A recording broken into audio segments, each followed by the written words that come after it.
Dando prosseguimento ao nosso curso de álgebra abstrata, vamos falar agora do conceito de função composta.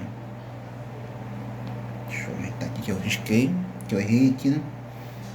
Definição de função composta. Vamos lá. Dadas duas funções.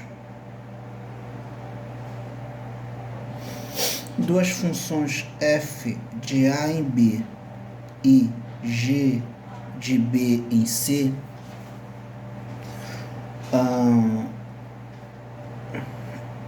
indica-se por Goff a função de a em c definida por, a gente define assim, tá? O Goff de x é igual a g de f de x, ok? Então essa é a função composta, a função Goff. Bem, para a gente visualizar melhor o que significa, vamos pegar aqui o conjunto A, o conjunto B e o conjunto C. No conjunto A, parte o elemento x, que me leva ao elemento y, pela função f. Seria f é uma função de a em b, né? Em que o x está no a e o y está no b.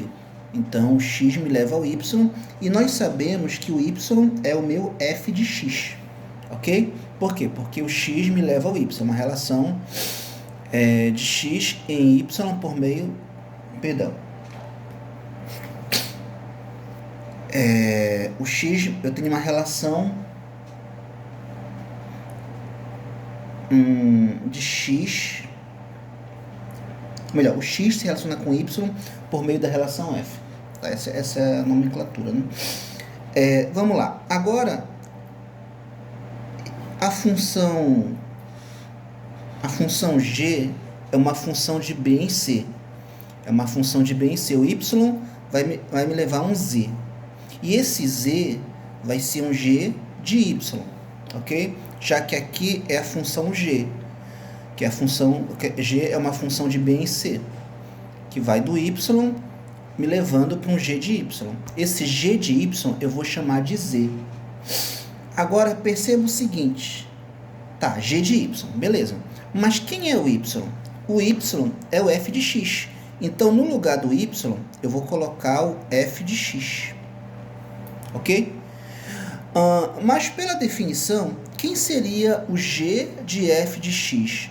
O g de f de x, olha aqui em cima, o g de f de x é a função Goff, ou seja, z é igual ao Goff de x, que é uma função que seria essa função direta aqui.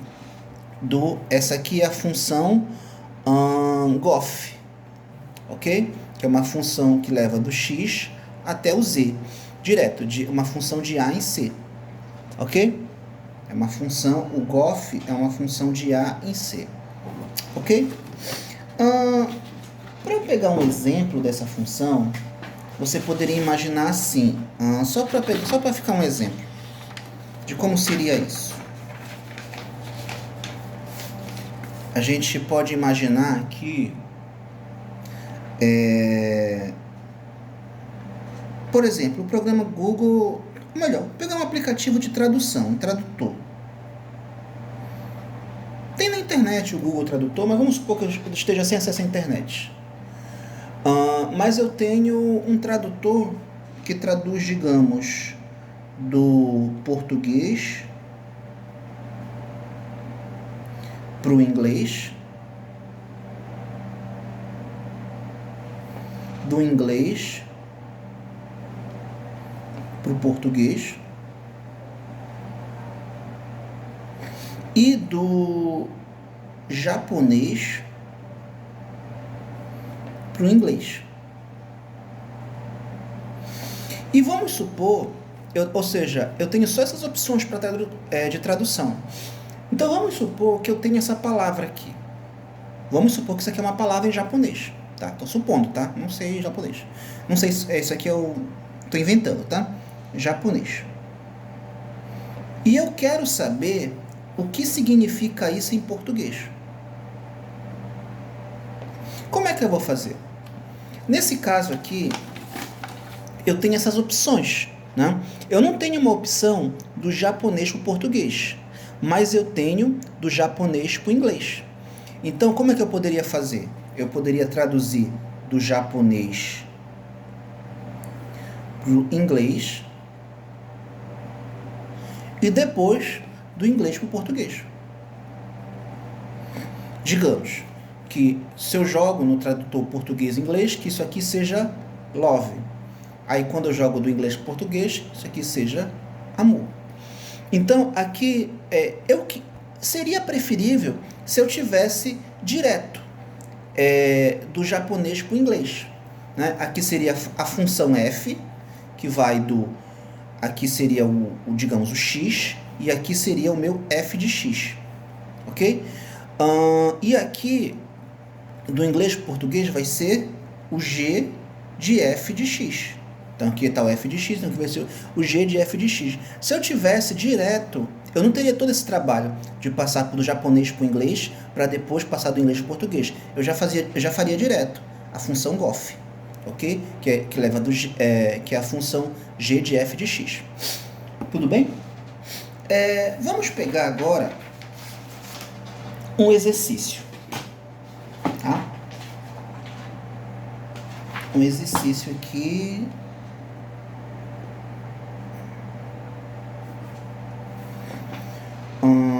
colocar aqui, tá na apostila, tá? Sejam f 2x3 e g encontre gof de x, fog de x e fof de x. Então, eu tenho aqui essas funções compostas. Eu tenho a função f, a função g, e eu quero que vocês encontrem essas compostas. Então, como a gente pode fazer? A solução. Bem, a função a é a função gof de x. Tá, mas quem seria gof de x? O gof de x é o g de f de x. Tudo bem? É o g de f de x. Então, a gente pode fazer o seguinte aqui. Eu quero que você perceba que a função... Vou colocar bem aqui, tá? A função g é a função g de x é igual a x ao cubo. Só que você tem que perceber que a função, esse x, é uma variável muda. Então, eu poderia substituir por qualquer outra coisa. Eu poderia dizer, se o g de x é igual a x ao cubo, então g de u é igual a u ao cubo. Tudo bem? Então, eu poderia substituir esse x por qualquer outra coisa. Eu poderia substituir o x por u. Então, se o g de x é igual a x ao cubo, então g de u é igual ao cubo. Agora, em vez de u, eu poderia substituir esse x por f de x. Então, como é que ficaria? G de f de x é igual a f de x ao cubo, que é justamente o que eu estou querendo. Eu estou querendo o g de f de x. O g de f de x é f de x ao cubo. Tudo bem até aí? Bem, então fiz a substituição. Agora, quem seria o f de x? Bem, o f de x já foi dado, né? O f de x é 2x mais 3. Então, 2x mais 3 ao cubo. Então, o gof de x é 2x mais 3, tudo isso elevado ao cubo. Acabou. É só isso que ele está pedindo. Não precisa desenvolver. Tudo bem? Agora vamos achar o item B. No item B, eu estou querendo o fog. Fog de x. Mesmo raciocínio. O Fog de x é o f de g de x. Ok? Então, vamos voltar para cá. Quem é o f de x? O f de x, segundo aqui, né, no enunciado, o f de x é 2x mais 3. Então, f de x é igual a 2x mais 3. Esse x é uma variável muda. Eu posso substituir por qualquer coisa. Então, no lugar do f de x, no lugar do x, eu poderia colocar um v. Então, se f de x é igual a 2x mais 3, então f de v vai ser igual a 2v mais 3. Tudo bem? Então, repara que esse x eu poderia trocar por qualquer coisa, inclusive pelo próprio g de x. Então, f, no lugar do v, eu vou colocar o g de x. Então, vai ficar 2g de x mais 3. Tudo bem? Então, é isso aqui que eu vou substituir aqui, no f de g de x. Então, vai ficar, no lugar do f do g de x, eu vou colocar 2g de x mais 3. Tudo bem? Agora, quem é o g de x? Eu sei quem é o g de x. O g de x já foi me dado. Então, o g de x é igual a x ao cubo. Então, eu só substituo. Então, vai ficar 2, no lugar do g de x, vai ficar x ao cubo mais 3. Então, o GOF de x é igual a isso aqui. Tudo bem? Aí, finalmente, eu quero o FOF, né? Bem, quem seria o FOF? Seria o f de x. Ok? Como nós já vimos que o f de x eu poderia substituir por qualquer coisa, né? O f de x, o x eu poderia substituir por qualquer coisa, inclusive pelo próprio f de x. Então vai ficar... vou colocar aqui embaixo para ficar mais visível para a gente.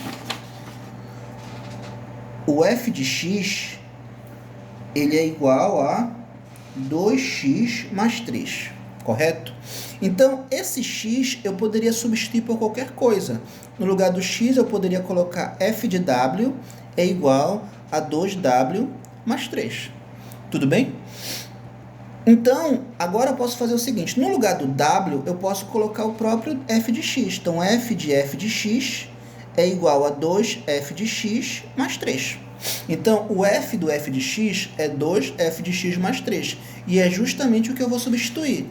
No lugar do f de x, eu vou colocar 2f de x mais 3. Ok? Aí, finalmente, no lugar do f de x, eu vou colocar o próprio f de x, né? O valor do f de x que eu tenho. F de x é igual a 2x mais 3. Então, voltando para cá, no lugar do f de x, eu vou colocar 2x mais 3 mais 3. Aí, se você quiser deixar assim, você deixa. Tudo bem? Então, bora arrumar aqui, né? Fog de x vai ficar 2 vezes 2, 4x. 2 vezes 3, 6. Então, vai ficar FOF de x vai ficar 4x mais 9. É isso? Então, eu tenho que o FOF de x vai ficar 4x mais 9. Ok? Bem, essa é a função composta. Dando prosseguimento, nós vamos falar agora, vamos demonstrar alguns teoremas, né? Vou colocar aqui 14. Teorema. O que diz o teorema 14? O teorema 14 diz que se f de A em B e G de B em C são injeções, então GOF de A em C também é uma injeção. Prova. Vamos provar isso, né? Quais são minhas hipóteses? As minhas hipóteses são que F e G são injeções. Foi a minha tese. A minha tese é que o GOF também é injeção. Tenho que provar que o GOF também é injeção. Partindo das hipóteses que G e F são injeções. Então vamos lá, vamos escrever as hipóteses. Sejam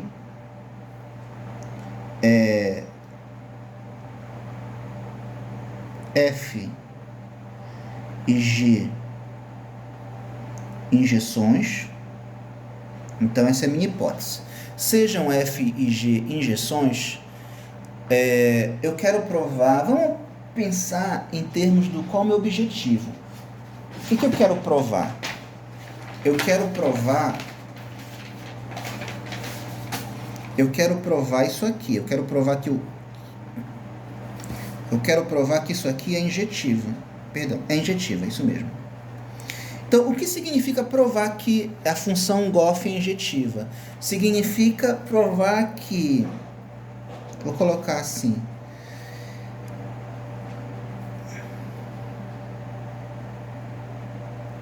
Significa que se isso aqui acontecer, vai implicar que o x1 vai ser igual a x2. Então, eu tenho que provar que se essa igualdade, a igualdade das imagens, implica na igualdade dos domínios. Eu tenho que provar que isso aqui acontece. Então, eu tenho que começar daqui e chegar nisso. Então, essa é a minha hipótese. Então, vamos começar com ela. Então, seja GOF de x1 igual a GOF de x2. Por que eu estou começando com isso? Porque eu quero provar essa implicação. Se eu quero provar essa implicação, eu tenho que começar da hipótese. Ok? Então, eu vou começar com ela. Então, seja GOF de x1 igual a GOF de x2, então, vamos dar prosseguimento. Vou reescrever aqui, tá? GOF de x1 é igual a GOF de x2. Ok? O que é o GOF? O GOF, como nós já vimos, é o G de f de x. Mesma coisa aqui, né? O GOF é o G de f de x.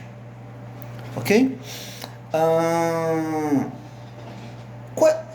O que diz a definição de injeção? Uma função é injetiva quando imagens iguais geram domínios iguais. A função G, ela não é injetiva? Se a função G é injetiva, então se as imagens... Olha, aqui é a função G, ok? Função G. Se as imagens são iguais, então os domínios também que vão ser iguais. E eu vou escrever isso. Como G é injetiva,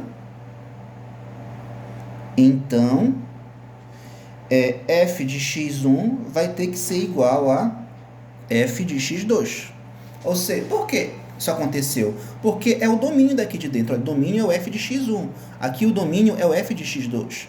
Então, se as imagens são iguais, os domínios vão ter que ser iguais também.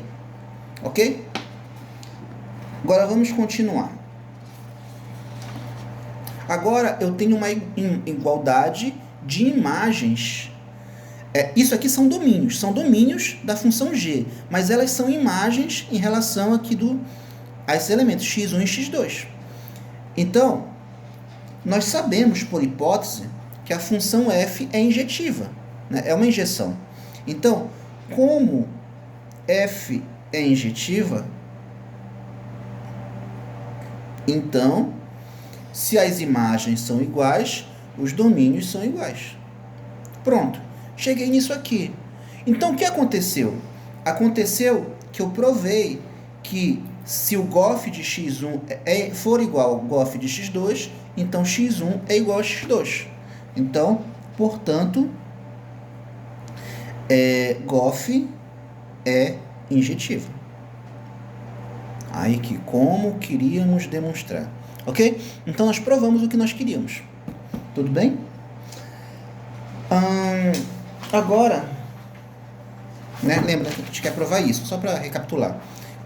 A gente queria provar justamente isso. Se o GOF de x1 for igual ao GOF de x2, então x1 é igual a x2. Foi o que nós provamos. Tá? No final, nós encontramos realmente que x1 é igual a x2. Ok? Bem, como já deu 20 minutos, então vamos encerrar aqui essa aula.